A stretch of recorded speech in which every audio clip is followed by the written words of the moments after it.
Neném Batucada, Zé Mário, já te chamo, meu querido. Hoje a live é com José Mário. Thaís Bernardes está chegando aqui no nosso 10 perguntas. Tudo bem? Zé, te chamo em 2 minutinhos. Enquanto o pessoal vai entrando aqui, nosso entrevistado já está de prontidão para ser chamado para a nossa live. Hoje vamos falar de cidadania e gestão pública.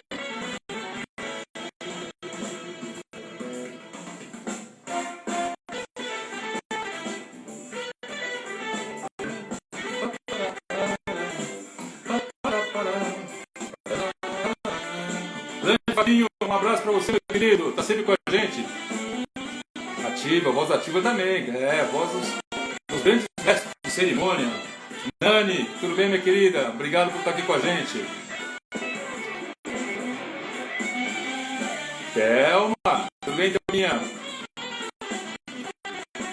Essa é a introdução do nosso programa 10 perguntas. A grande trilha sonora do nosso amigo Jomar, lá de Salvador, que presenteou 10 perguntas com a música Delivery.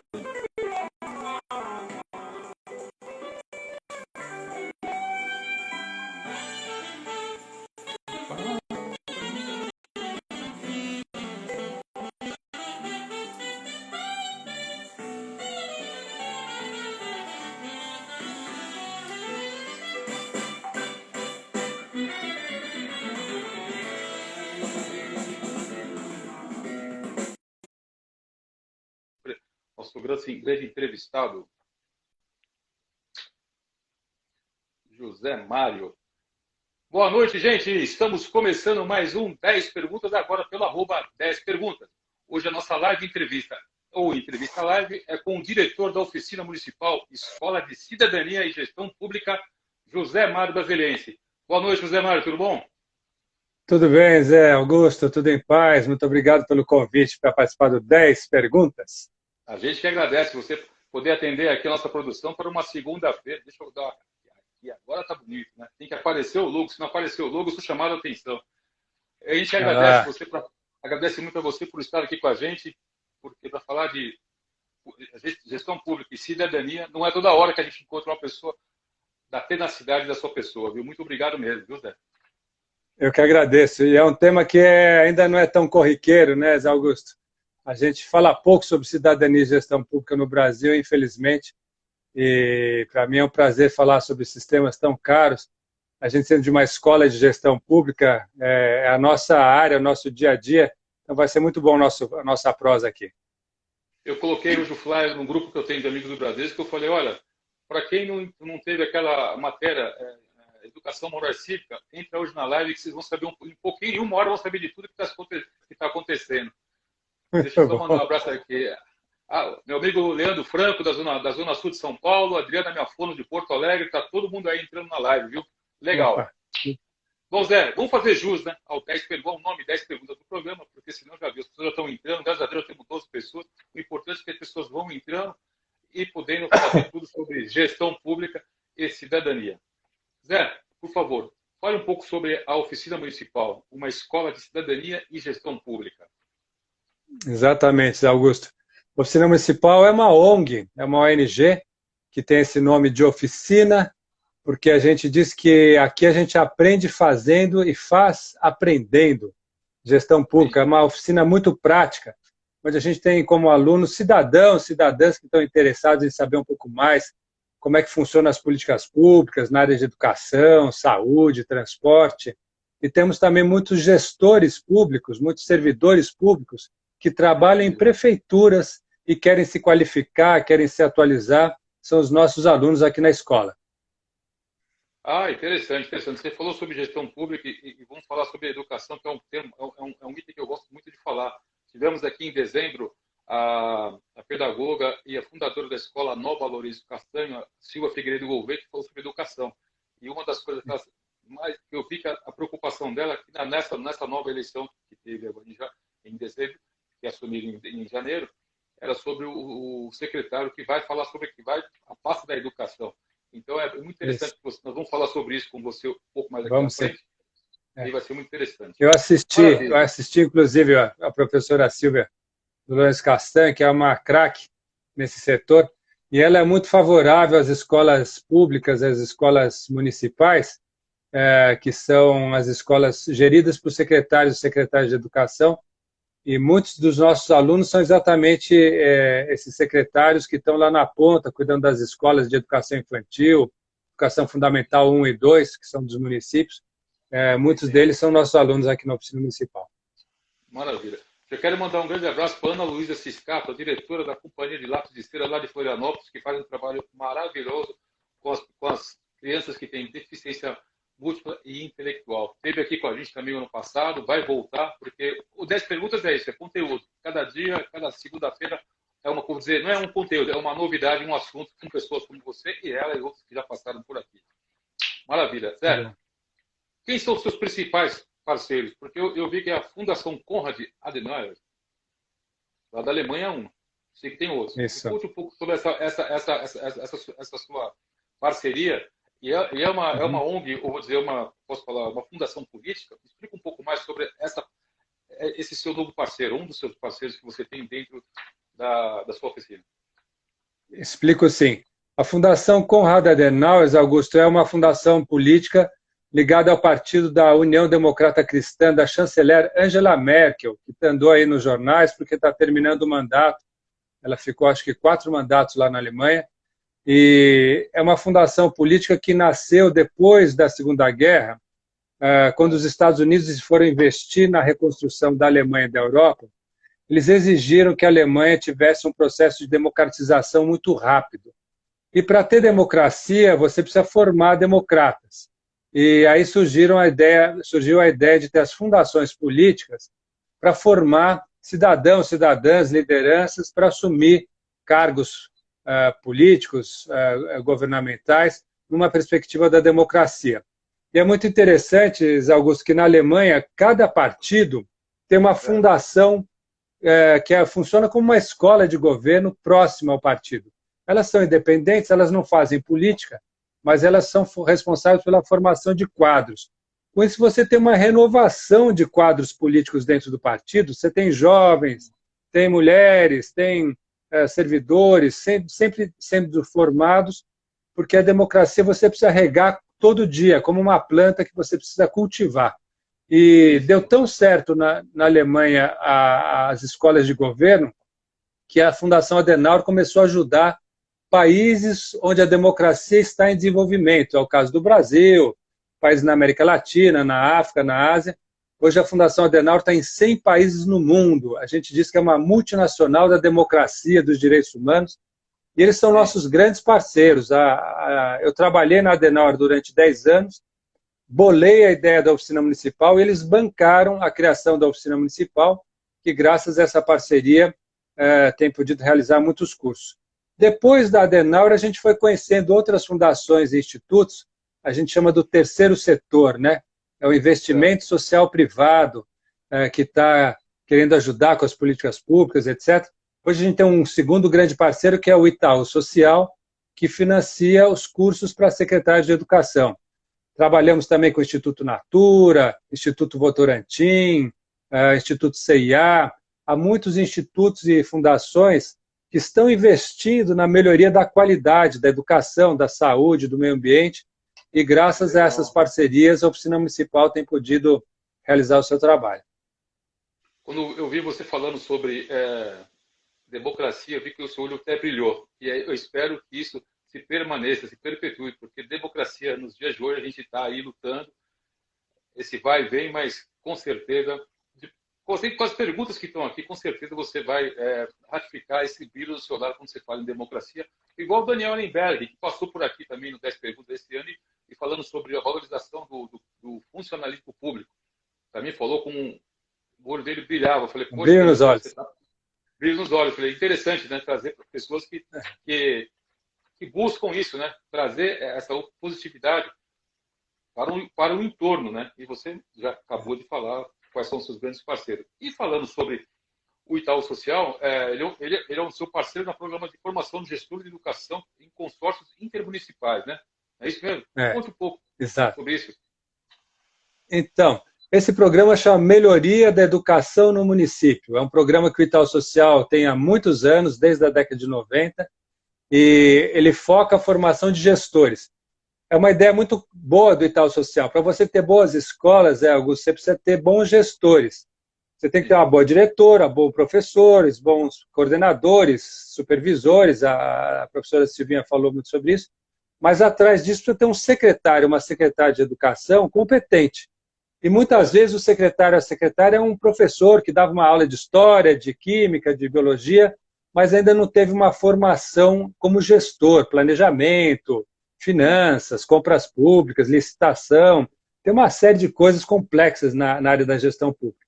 Então, nós trazemos esses gestores e essa ideia de formar um grupo de gestores de educação foi um aporte da oficina municipal, foi uma proposta que nós fizemos para o Itaú abraçou, que é muito simples. Você imagina, Zé Augusto, você conhece ali a região de Ibiúna, Taboão, Embu, etc.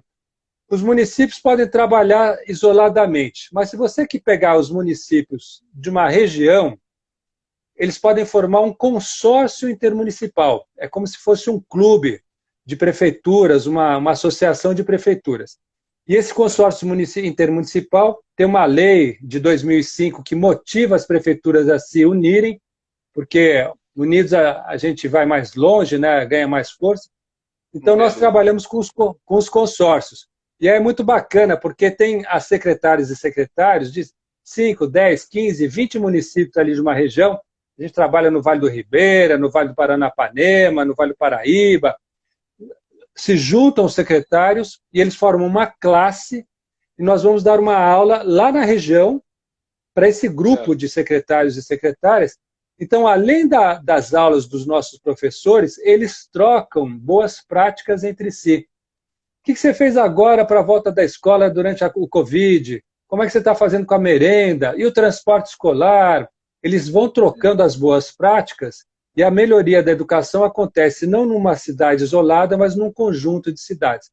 Acontece, às vezes, de uma família mudar de um município para outro, ele sabe que ele vai ter uma qualidade de educação ali naquela região, porque ela é uma região onde um consórcio de educação trabalha pela melhoria constante da qualidade da educação. Aquele velho ditado, unidos venceremos, não é isso? Unidos venceremos. Maravilha, exatamente. maravilha. Eu acho muito interessante, porque o interior, você falou interior, eu falei de Biúna, uma cidade que a gente vai sempre, Vale do Paraíba. Essas informações do interior, às vezes, a gente pouco chega, né? Saber essa união em prol de alguma coisa, né? Porque a gente só fica mais em São Paulo, não tem o dia a dia, como você tem o dia a dia, informações que você recebe do interior. É muito interessante isso, saber. E espero que se propaguem, né? Porque a gente precisa saber um pouco mais sobre essas uniões, né? Se propaga, e agora os nossos cursos sendo online, a gente está chegando em Minas Gerais, está chegando na Bahia, está chegando em vários estados pela transmissão dos cursos online. Então, foi um lado bom da pandemia, foi a gente agora ter que trabalhar aqui através do Instagram, do Facebook, do Zoom, levando os conteúdos da escola para vários lugares. E você falou do interior, Augusto, você sabe que no Brasil, 80% das cidades brasileiras têm menos de 50 mil habitantes. Mais ou menos uns 60, 70, menos que 30 mil habitantes. O Brasil tem São Paulo, tem Rio de Janeiro, tem Belo Horizonte, cidades grandes, mas a maior parte das cidades brasileiras são muito pequenas. Então, eles precisam realmente se juntar para fazer a força, mas, como você disse, eles estão longe dos centros acadêmicos, das universidades. Então, a oficina municipal vai até eles, com os parceiros Itaú, Adenauer, para levar esses conteúdos para o interior. É muito interessante o que você está dizendo, falando sobre que a sua ONG vai até o interior. Eu lembro que uma oportunidade, eu quis fazer um curso de marketing, que eu acabei fazendo em São Paulo, mas eu quis fazer no interior, a SPM. Não deu, não tinha, o mínimo era 10 pessoas, não deu 6. Aí eu falei, poxa, pena, não fechou. Não fechou.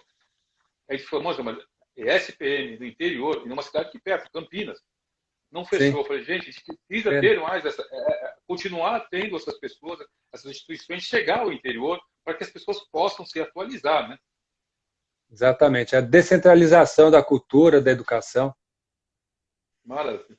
Mandar um grande abraço para a Silvia Palai, que está aí, a Rita também, lá da Zona Leste, está com a gente. Muito legal você estar aqui com a gente. Aliás, vou dizer aqui, são 21 horas e 15 minutos para que você que está chegando agora aqui, né, você que está chegando aqui na nossa live, eu sou o José Augusto, hoje entrevistando aqui dentro do 10 perguntas do diretor da Oficina Municipal, José Mário Brasiliense. Fui chamar a atenção a semana passada que eu não falava quem era eu, quem era o entrevistado, então a gente tem que falar, né, Zé? Não tem jeito. É bom lembrar.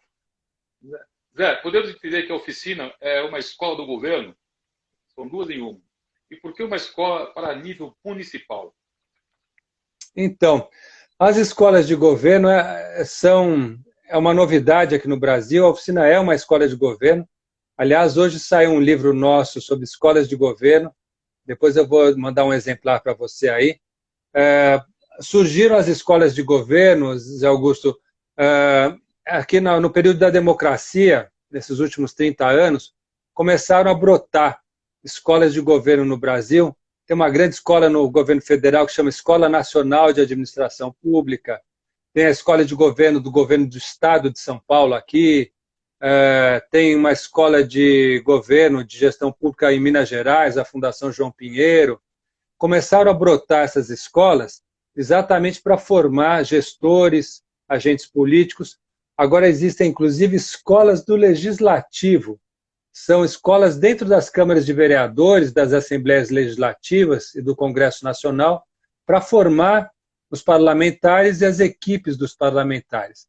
Então, essas escolas de governo têm feito um papel muito importante para a melhoria da qualidade das políticas públicas, e a oficina, sem dúvida, é uma dessas escolas.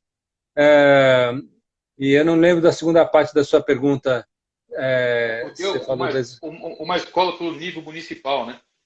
Exatamente. E por que o nível municipal? Porque a gente entende, Zé Augusto, que o município, a cidade, é uma escola natural de democracia. Você, quando começa a ficar jovem, começa a prestar atenção na sua rua, no seu bairro. Por que não tem um teatro aqui? Por que não tem uma escola? Como é que está a qualidade do asfalto? Eu tenho água, tenho saneamento? Como é que é a coleta de lixo? A gente começa a prestar atenção como cidadão, como cidadã, no município. Então a gente resolveu fazer a escola só para o nível municipal. Oficina municipal. A gente não faz formação para governo estadual e federal. Imaginando, Zé Augusto, que um vereador, um prefeito, um secretário, um cidadão vai aprendendo na cidade a cuidar do bem comum, depois ele pode até virar deputado estadual, federal, senador, governador, presidente da República, mas ele vem de uma escola, ele vem de baixo para cima, entendendo do micro para o macro, do pequeno para o grande. E é muito natural que seja assim, e a gente tem tido muito sucesso. A gente tem 2.000, 3.000 alunos por ano, desde 2002, e a gente percebe como as pessoas gostam de entender melhor o que está acontecendo na cidade. A gente tem um curso agora, por exemplo, para conselheiros das subprefeituras de São Paulo. Você sabe que São Paulo tem 32 ou 33 subprefeituras, em cada uma delas tem um conselho. É diferente da Câmara de Vereadores, é um conselho da subprefeitura. E ali você pode ser candidato, eu posso ser candidato, qualquer um de nós pode ser candidato e ser conselheiro. E o conselheiro tem um papel importante, porque ele faz um papel de mediação ali com a subprefeitura, com o subprefeito e tal. A gente criou um curso para os conselheiros municipais, exatamente para que essa qualidade da gestão pública no bairro de Pinheiros, Higienópolis, Zona Leste, Zona Sul, você tenha uma qualidade melhor da participação democrática, a começar pelos municípios. Entendi. Uma coisa que eu gostaria muito de saber um pouco mais é sobre as subprefeituras, o trabalho que elas fazem, porque, tudo bem, são regionais, né? E o trabalho que pudesse aparecer mais em suas determinadas regiões. Você tem muito contato com eles? Tem, né? Você acabou de falar. Mas... A gente tem bastante contato. As subprefeituras é uma ideia nova. Elas surgiram, o primeiro projeto de subprefeitura surgiu na época do governo da Luiza Erundina, depois foi retomado aí pelos governos subsequentes, mas até hoje eles não chegaram a ter uma completa vigência. Infelizmente, as subprefeituras têm muitos poucos funcionários, não tem muita condição de responder, acaba fazendo operação tapa-buraco, limpeza de praça, jardim, mas na nossa concepção, Zé Augusto, o ideal seria a gente ter uma descentralização maior, alguns pensam até que você deveria ter um subprefeito eleito ou uma lista tríplice que o prefeito escolhesse e que esses conselheiros tivessem um papel deliberativo para a gente cuidar do nosso bairro, da nossa região, de uma forma mais próxima. São Paulo é muito grande, são 11 milhões de habitantes. Você tem algumas subprefeituras com 300 mil, 500 mil habitantes. São cidades grandes, né? E a gente poderia ter estruturas mais descentralizadas.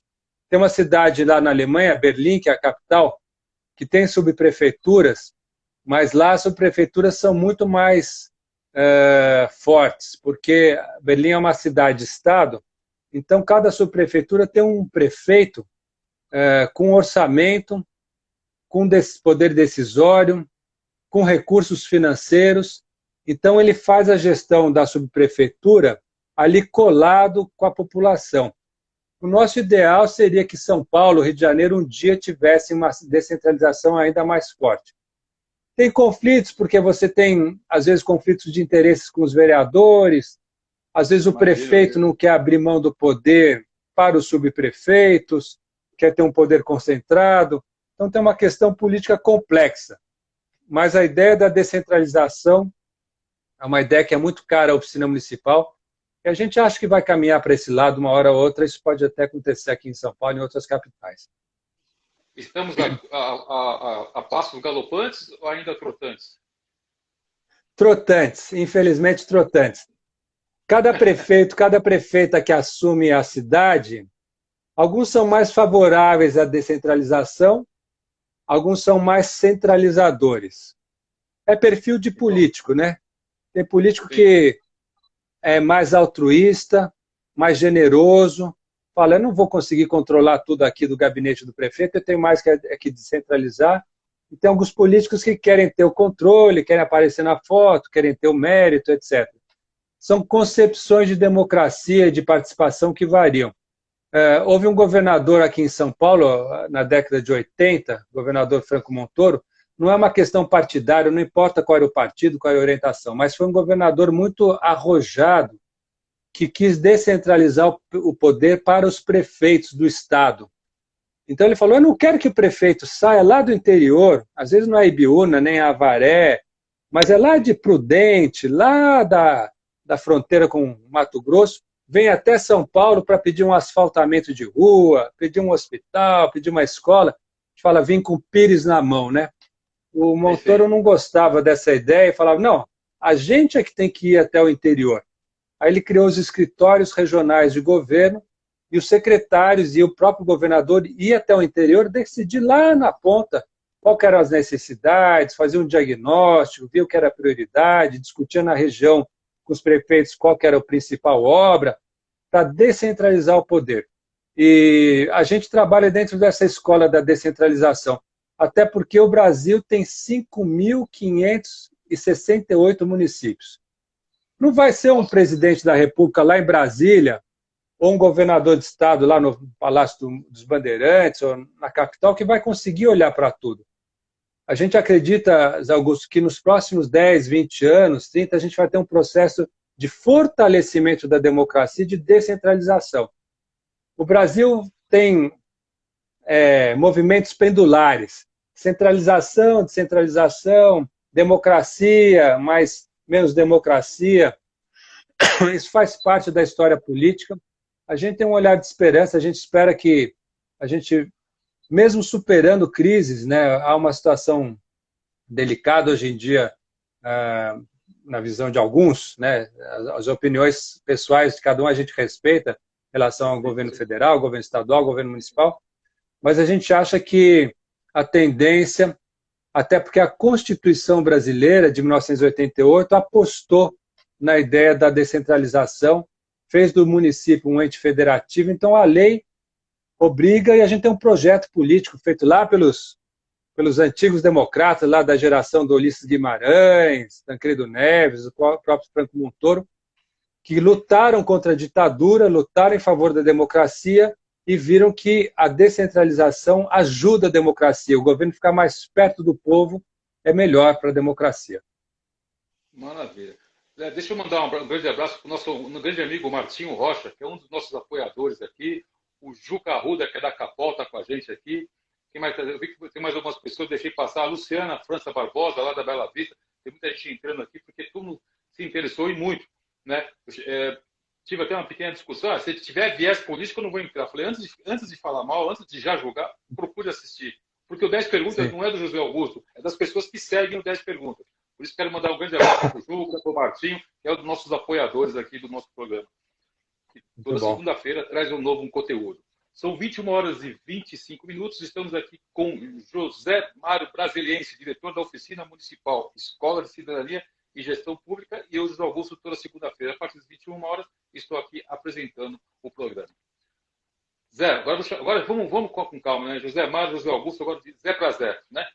Que não seja Marisa, né? Olha a propaganda. Muitas políticas públicas são executadas no nível municipal. Saúde, educação e meio ambiente. E a segunda que eu falo. Por que vem crescendo as atribuições das prefeituras? Alguma coisa tem que ver com a Constituição? Exatamente. Olha só. Sua pergunta foi muito oportuna. Eu falava da Constituição de 88, exatamente isso. Em 88, o Constituinte decidiu, entendeu, que o Brasil, sendo muito grande, seria importante descentralizar algumas atribuições do governo federal para o governo estadual, os governos dos 26 estados, e outras dos estados para os municípios. Isso que a gente está falando de tornar mais próximo do cidadão. Educação básica é tarefa das prefeituras. E você sabe, Zé Augusto, que os prefeitos e as prefeitas têm que investir pelo menos 15% do orçamento da prefeitura em saúde. 15% em saúde. 25% em educação infantil, fundamental 1 e 2.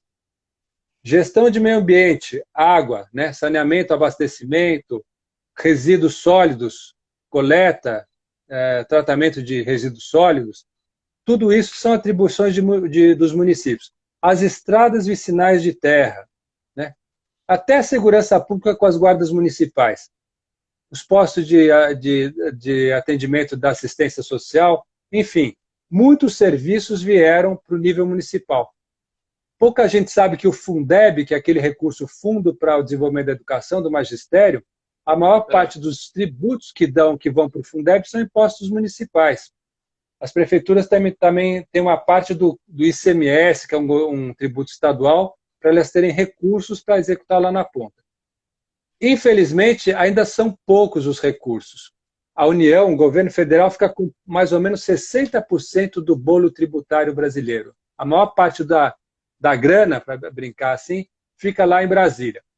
Depois os estados ficam com mais ou menos 20%, 20 e poucos, e os municípios 15%, varia um pouquinho. Em algumas federações mais descentralizadas, os Estados Unidos, a Alemanha, as prefeituras ficam com 1/3 de todos os recursos, fica no município, não vai lá para cima. Cobra imposto ali do IPTU, do ISS, do ITBI, e o dinheiro fica na prefeitura. É ótimo.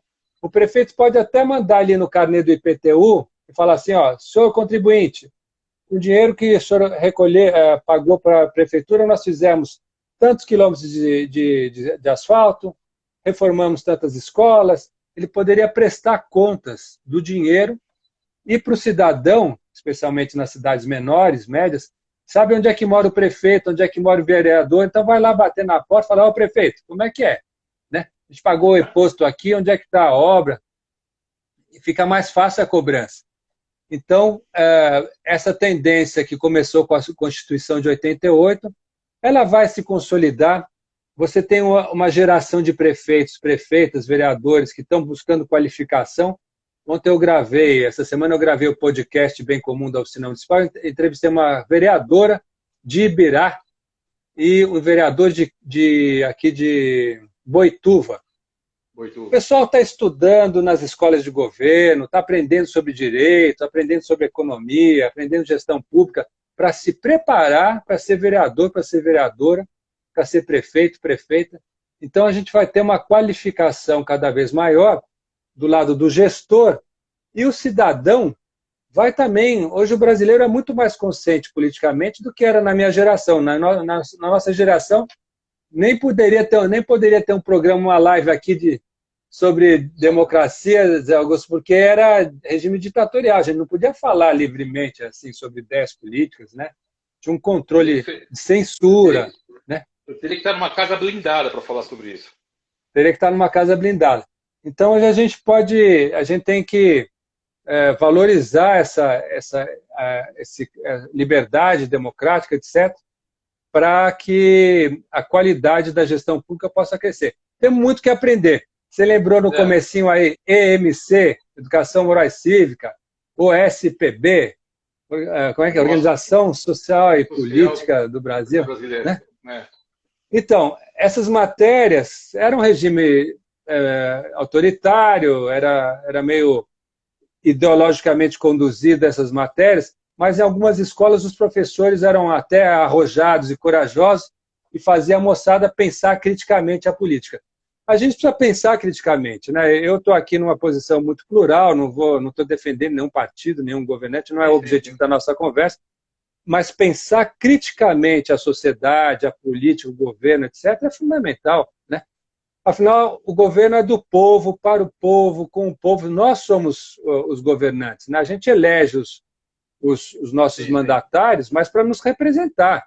E se não está representando, a gente pode, inclusive, caçar, pode até fazer, enfim, controlar, né? Então, a democracia, acho que é isso aí.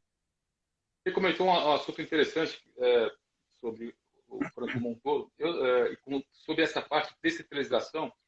Vou dar um paralelo de um assunto sobre as estradas vicinais. Antigamente eram horríveis. E eu não sei se foi nesse governo, eu não estou bem certo agora, mas foi um desses governos que fez com que o interior tivesse umas estradas, que eu vou dizer para você, umas estradas que é muito melhor do que essas estradas que tiver aqui perto de São Paulo. O interior conseguiu... Exatamente. Começou com o Montoro. Ele começou com o programa Caminhos da Produção, para a perenização de estradas vicinais de terra. Foi onde eu comecei a trabalhar quando me formei na São Francisco. Eu comecei a trabalhar com o governo Montoro com os caminhos das vicinais. E era um espetáculo.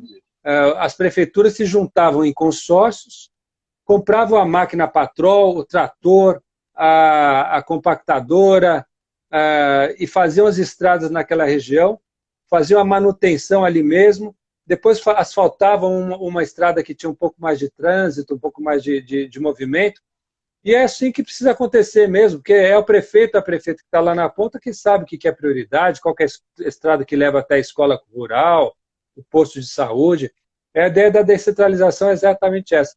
Muito bem lembrado, Zé Augusto, as estradas vicinais. E o estado de São Paulo é um estado que se diferencia, felizmente, na questão das estradas, tem uma tradição, mas tem muito que melhorar sempre, mas sem dúvida é um tema da descentralização, da infraestrutura, a gente diz.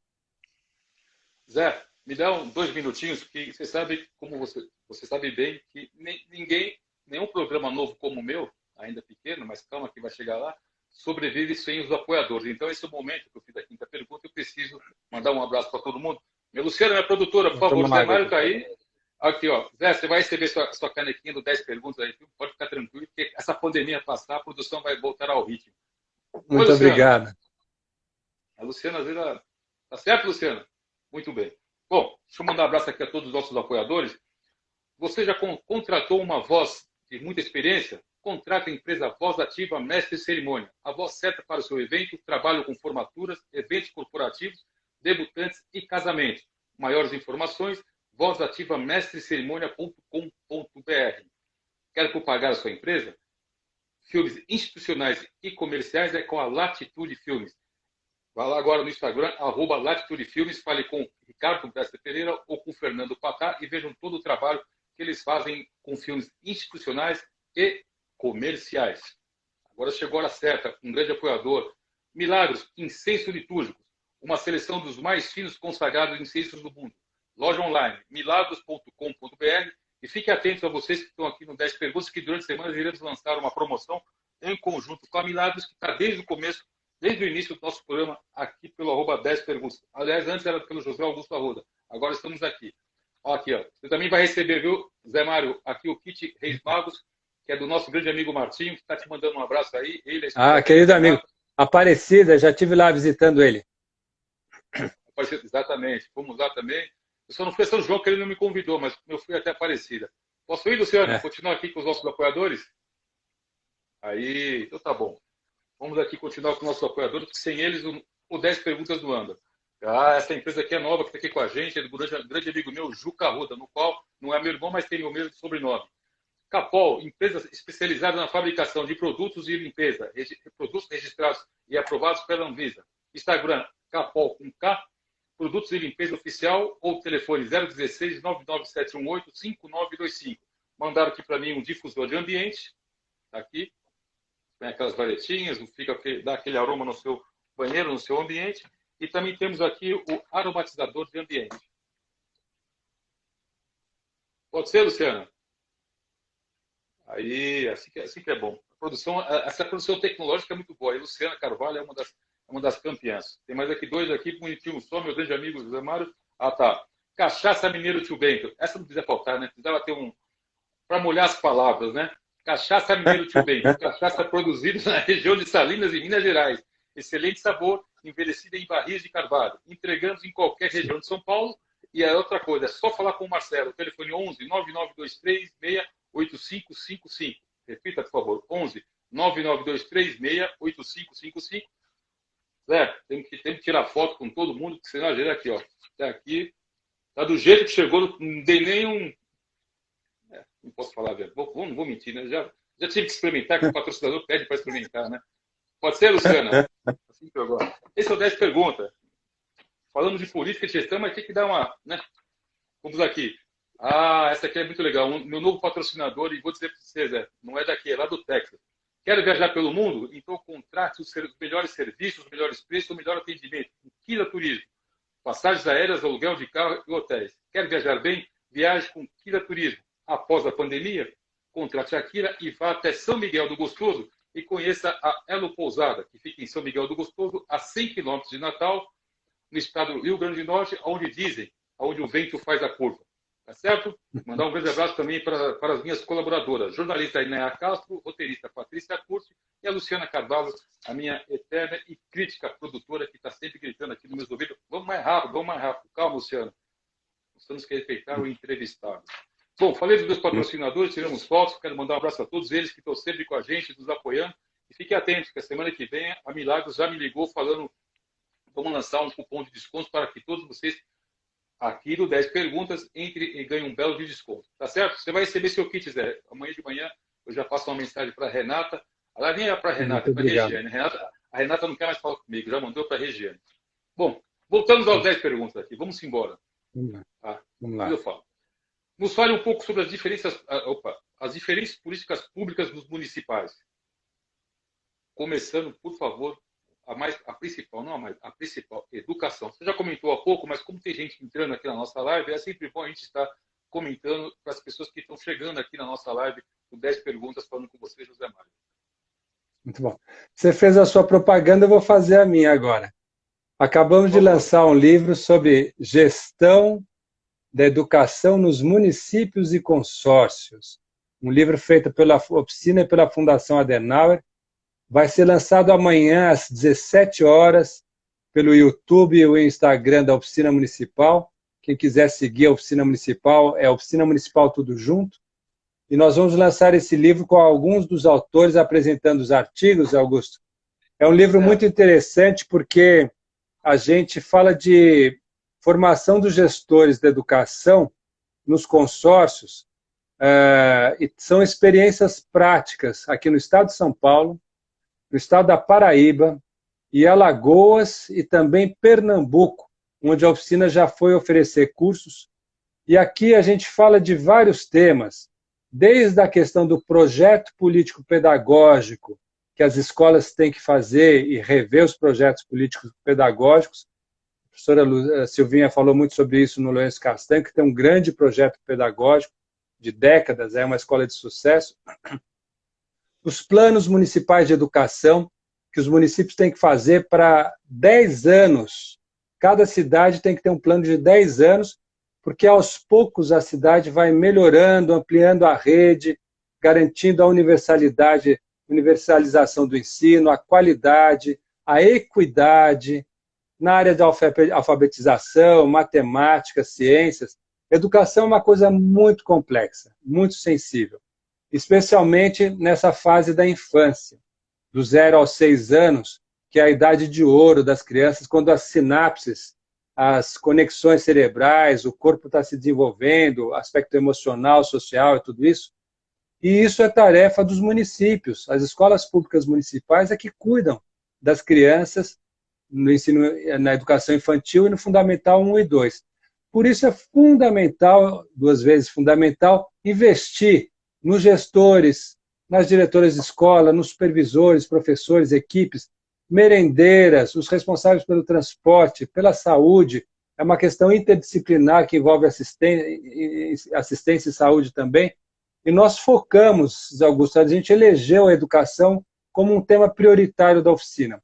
Há quase 20 anos a gente trabalha na questão da educação, insistindo, porque o nível da educação pública brasileira caiu muito já durante o regime militar, e a gente está tentando reconstruir, né? A gente ainda não tem, por exemplo, um sistema nacional de educação, como a gente tem um sistema único de saúde, o SUS.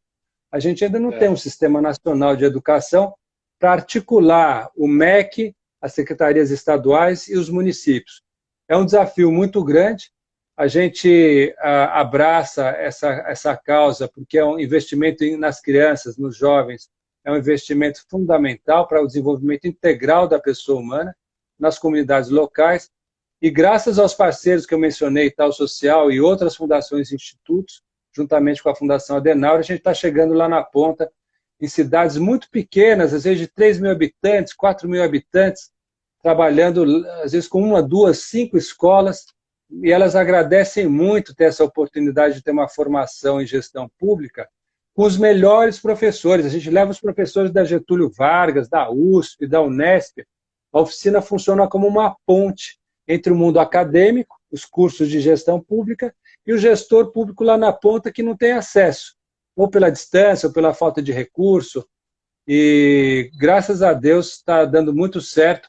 Esse livro está celebrando os 18 anos que a gente completou ano passado na Oficina Municipal, e reunindo esses parceiros, são os professores da Oficina Municipal, são mais de 30 pessoas, e a gente, inclusive, coloca no mapa de São Paulo quais são os consórcios onde a gente atuou, e aqui virou uma espécie de um manual. Quem quiser esse livro, no site da oficina tem PDFs, Augusto, é possível baixar sem custo, ele é gratuito, e para que os gestores possam ter isso também como um instrumento de gestão. Grande Nilton, chegou aqui atrasado, mas chegou. Eu vou fazer uma pergunta, não para ti, que eu vou te comentar que eu vou fazer uma pergunta para a doutora Silvinha, querendo saber onde é que as escolas públicas se perderam dos anos 60 até os anos, não vou nem falar agora, aos anos 80. Porque sempre, eu vejo muita gente que hoje são empresários, o Rei da Soja começou no Colégio Estadual ali na Vila Mariana, muita gente que estudou no Caetano de Campos, em Pinheiros, mas eu ainda quero saber, que até agora eu não consegui a resposta, mas vai ficar para outro dia, numa próxima live com você ou com a Silvinha Figueiredo Gouveia. Bom, são 21 horas e 43 minutos, você que está chegando aqui na nossa live, eu sou o José Augusto, hoje entrevistando aqui, dentro de 10 perguntas, o diretor da Oficina Municipal, José Mário Brasiliense. Zé, eu tenho que fazer 2 perguntas numas, porque são muito interessantes aqui. Nós já falamos sobre as finanças, mas como eu falei que tem gente entrando, seria interessante falar novamente. As finanças municipais, tenho ouvido que as prefeituras, tenho ouvido falar por aí, que as prefeituras estão com muita dificuldade. Recursos, acho por causa do Covid. Por que isso acontece? E já vou fazer a outra. Não. Essa aqui primeiro, porque acho que essa é bem interessante falar sobre os poucos recursos que estão entrando. A pandemia chegou, mas as prefeituras continuam aí arrecadando. Mas mesmo assim, algumas passando por algum aperto, de ter a baixa arrecadação. Então, exatamente. O primeiro aperto é exatamente esse, baixou a arrecadação, porque a economia em recessão, menos emprego, menos empresas, menos movimento econômico, os impostos abaixam. Os impostos municipais principais são o IPTU, Imposto Territorial Urbano, o ITBI, que é o Imposto de Transição, de quando você compra e vende um imóvel, e o ISS, o Imposto sobre Serviço. As prefeituras estão tentando melhorar a arrecadação e sempre com uma visão da progressividade da arrecadação. O que é ser progressivo? Quem recebe mais, paga mais imposto. Quem recebe médio, paga médio. Quem ganha pouco, paga pouco imposto. Inclusive, muita gente com isenção, com imunidade tributária. Seja no IPTU, no ISS. Porque se a prefeitura aumenta um pouco a sua arrecadação, nessa fase de economia crítica, os fundos federais, os fundos estaduais diminuíram. E o pouco de transferência que a gente teve ou está tendo, obviamente, tem que focar a questão do combate ao Covid-19. Está indo para os postos de saúde, respiradores, material médico, etc, etc. Então, é uma fase muito difícil, realmente muito difícil. Muitas famílias passando fome, a miséria e tal. E isso está sendo sentido pelas prefeituras lá na ponta de uma forma muito sensível. Os prefeitos, os vereadores estão muito aflitos, então eles têm que fazer mais com menos. O Brasil como um todo está numa situação tributária financeira difícil, tem um endividamento federal muito grande, os estados também estão muito endividados, a nossa economia sofrendo aí quase uma década, fez o Estado sofrer. E tem a segunda questão, que a gente tem um Estado muito pesado, muito inchado no nível federal, e aí o nível estadual e municipal sofrem mais. A gente fala que vai ser necessária uma reforma tributária para melhorar a arrecadação e a distribuição dos gastos, melhoria da gestão, fazer mais com menos, e aí os municípios têm uma condição de fazer isso. Vou falar uma coisa só para concluir essa pergunta. Nos consórcios, Augusto, as prefeituras compravam material escolar sozinha. Cada uma fazia a solicitação, lápis, borracha, mochila, uniforme. Aí eles falaram, vamos fazer uma compra juntos? Vamos. Junta lá 15, 20 municípios, cada um fala quanto que vai precisar de material, faz uma planilha, Excel, única, abre uma concorrência, as empresas apresentam os preços, você ia comprar 10 uniformes ou 100 uniformes, com um grupo você comprar 1.000, o preço cai 40%, 50%. E aí depois distribui. Baixa o preço e a concorrência aumenta. Então, essas coisas são simples. É uma questão de inteligência, de gestão. A gente está conseguindo fazer nos municípios e recurso é uma questão fundamental, sem dúvida. Entendi. O nosso amigo Martim mandou uma pergunta aqui, falou, faz essa pergunta, por favor, que eu quero saber sobre os jovens, cidadãs, que é a oficina da cursos específico para esse grupo-alvo, certo? E quais são os cursos importantes ou os mais procurados? Nós temos aqui ainda 10, 12 minutos, eu gostaria que você pudesse falar um pouco sobre isso. Grande Mel, um beijo, Mel, lá de Porto Alegre, chegando aqui com a gente. Obrigado, Martinho. A pergunta é ótima. A gente vê nos jovens um público fundamental, estratégico da oficina. A gente tem um curso para grêmios. A gente vai trabalhar a questão social, política, junto com os grêmios estudantis. Moçada com 15, 16, 17, 18 anos que está lá no ensino médio, começa a abrir a cabeça, os coletivos, a participação, a questão ecológica. Então, a gente vai fazer formação para os jovens, porque é um momento que muitos jovens até se frustram, porque não tem espaços de participação, não são ouvidos. A gente precisa dar mais vez, voz e voto para o jovem. Não basta só votar com 16 anos, mas tem que ter vez e voz. Então, a gente ajuda a organizar um grêmio. E ali é onde começa a formar a ideia de associação, de partido político, militância. Então, a gente tem cursos para jovens de ensino médio, outro série de cursos chama Oficinas Políticas Universitárias. A gente vai para as universidades, juntos com os diretórios acadêmicos, com os centros acadêmicos, a gente promove discussões políticas dentro das faculdades.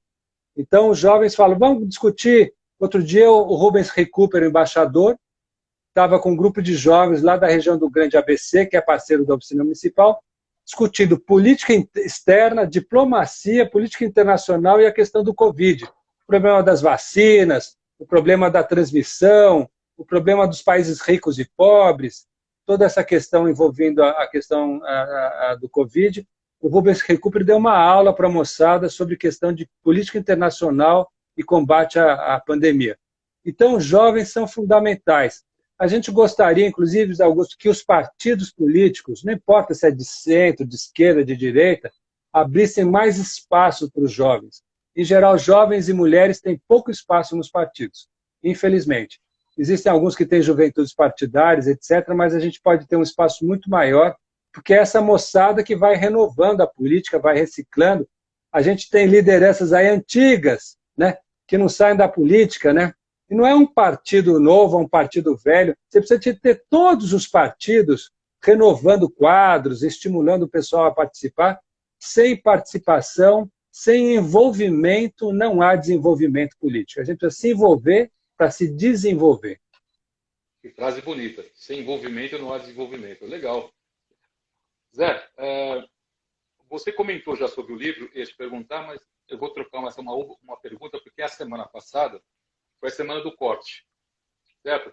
Então, eu te pergunto, o senso ainda é um senso comum? Ótima pergunta.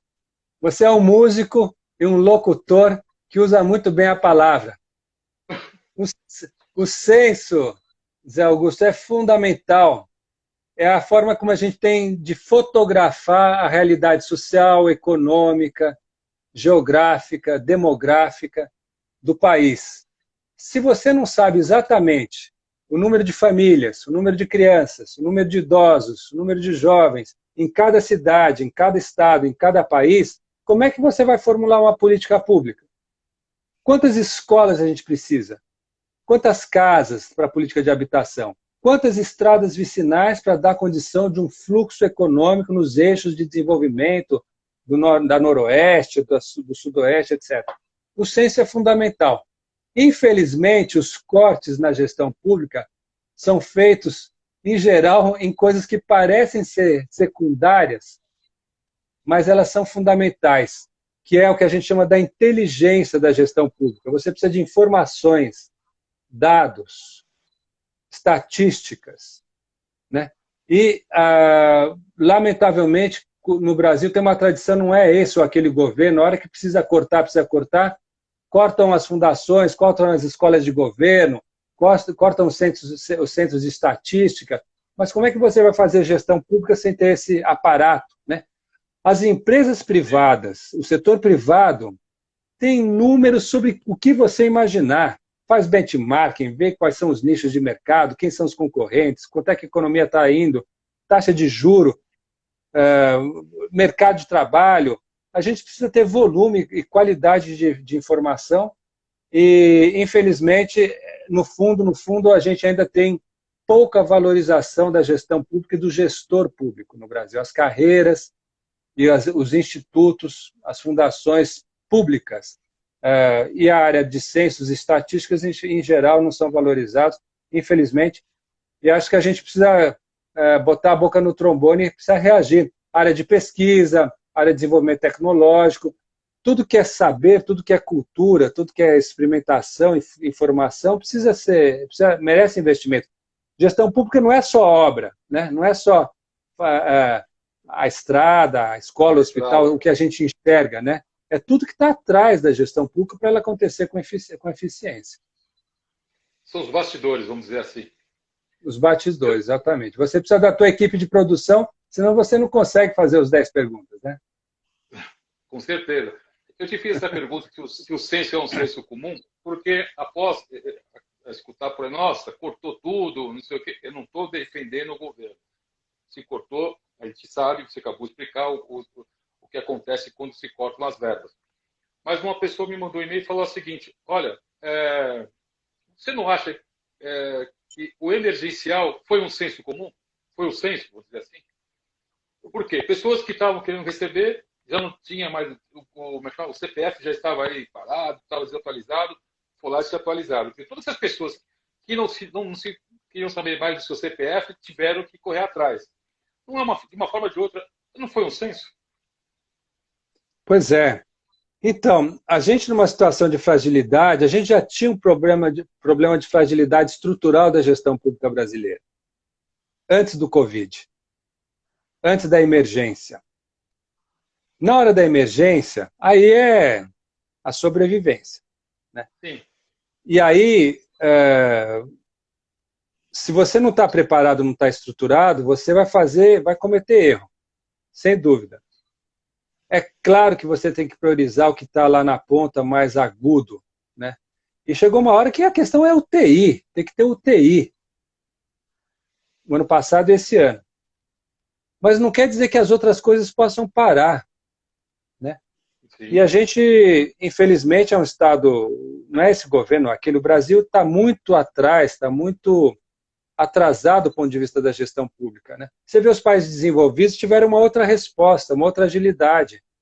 Não pararam as políticas públicas, não parou o censo, não parou pesquisa científica, não parou transporte, né? Na Alemanha, nos Estados Unidos, etc., as coisas continuaram funcionando e deu-se uma prioridade maior para o combate ao Covid, com recursos até de poupança, de fundos, de coisas que estavam guardadas. A gente não teve nem isso, a gente se endividou para pagar e está ainda se endividando. Né? O endividamento brasileiro subindo lá em cima.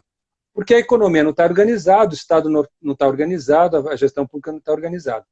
É muito difícil avaliar a situação, as coisas no momento de crise, né?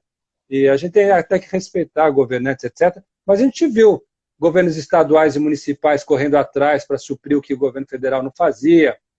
É uma correria para tapar buraco, né? Para ver onde é que dá para as coisas se organizarem. Eu posso falar das prefeituras que estão se desdobrando, Zé Augusto. Realmente, prefeitos, tem muitos prefeitos morrendo, vereadores morrendo, junto com os médicos, com os enfermeiros, com quem está no front. Porque não pode largar, não pode parar uma prefeitura. E se virando, se desdobrando para responder lá na ponta, sem recursos, sem condição. Eu acho que é uma oportunidade para ser uma grande lição, sabe? Na crise, a gente tem uma oportunidade para botar a mão na cabeça e falar assim, peraí, vamos começar a cuidar melhor das nossas coisas, da nossa saúde, da nossa educação, até para a gente poder superar situações de crise. Talvez não vá ser nem a primeira nem a última.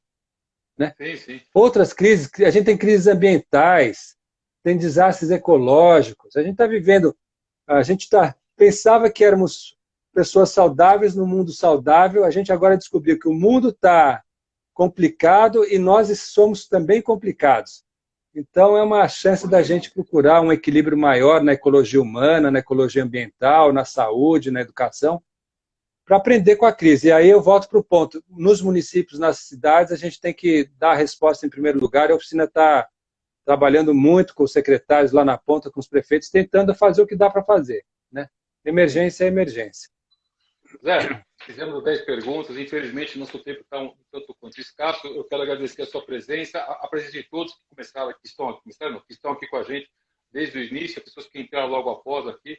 Fizemos hoje uma entrevista aqui com José Mário Brasiliense, diretor da Oficina Municipal, Escola de Cidadania e Gestão Pública. Zé, muito obrigado mesmo, foi um prazer. Já estive lá no seu escritório, já estive de perto vendo um pouco desse trabalho, junto com o IC França, é bem legal. Eu espero que em 2024 possamos ter você na política lá dentro, podendo falar tudo isso que você falou aqui dentro do 10 perguntas, e todos esses anos que você vem aí trabalhando em prol da gestão.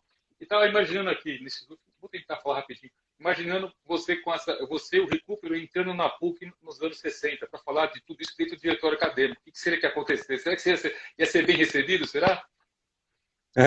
Acho que não é nem deixar entrar. Zé Augusto, eu que agradeço, parabéns pelo seu programa, que é um sucesso, eu tenho acompanhado a professora Silvia, a Marisa Hort, craques aí, o Daniel Annenberg, gente de alta qualidade. Desejo sucesso para você, para a sua carreira, para o seu programa. Muito obrigado pela oportunidade, a gente fica à disposição. Tá certo. Esse é o 10 perguntas, que vem trazendo sempre conteúdos. Volto a falar, o programa não é do José Augusto, é de vocês que estão sempre com a gente toda segunda-feira e seguindo o 10 perguntas. Quem puder compartilhar essa live, ficaremos muito agradecidos. Quero mandar um abraço a todo mundo que está aqui, aos meus apoiadores. Luciana, vou colocar a musiquinha de fundo, fica tranquilo que estamos acabando mais uma live. E não esqueça, a partir de quinta-feira já falaremos sobre a nova entrevista e o cupom que a Milagros vai lançar de desconto aqui dentro do 10 perguntas, ok? Muito obrigado a todos. Semana que vem estamos de volta. Esse é o 10 perguntas. Perguntas inteligentes para respostas surpreendentes.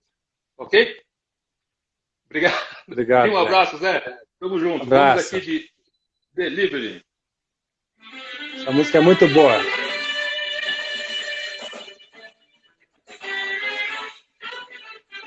Vamos gastar o tempinho escutando uma grande música, né? Bom gosto. Bom gosto. Sabe que eu arrisco um pianinho, né? Ó, devia ter tocado. A doutora Vinha, psicóloga, tocava violino, tocou. Por que você não falou? Devia ter tocado. É. Uma próxima aí. Fiquei sabendo que a doutora Gilda está te mandando um abraço, viu? Querida Gilda Portugal Gouveia, um abração para ela também, querida amiga. Eu não mando um abraço para ela, você sabe, né? Você que está mais perto ali sabe como são as coisas, né? É bronca. Mas é isso aí, gente. Muito obrigado. Semana que vem estamos de volta com 10 perguntas, aqui pelo @10perguntas. Eu, José Augusto, mando um abraço a todos vocês, a meus apoiadores. E semana que vem tem mais uma bela entrevista, mais um grande conteúdo aqui dentro do 10 perguntas, ok? Um abraço a todos. Obrigado e até a próxima.